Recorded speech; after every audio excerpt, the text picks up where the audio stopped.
An amphoteric substance is a molecule that is capable of being either a Bronsted acid or a Bronsted base, depending on what you are reacting it with. Let's look at a couple of examples.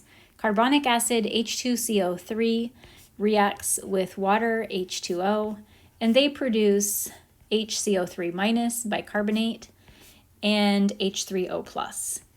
In this reaction, if we just focus on the water molecule, water is going from 2 hydrogens to 3 hydrogens, so it's gaining a hydrogen, which means that water is acting as a base in this particular reaction. Let's look at another reaction, NH3, ammonia, reacting with water, H2O.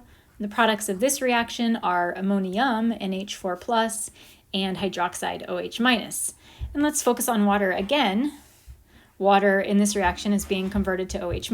It is going from 2 hydrogens down to 1, losing an H+ ion, which makes it an acid. So we can see from these two chemical reactions that water is capable of acting as either an acid or a base, depending on what it is reacting with. Water is not the only substance that is amphoteric. The HCO3- ion is a molecule that is amphoteric as well. So we could react it with something like H3O+, and we could get it to convert back into carbonic acid, H2CO3 and H2O. And in this reaction, it's gaining a hydrogen, so that would make it a base. We could react the same thing, HCO3- with something like H2O.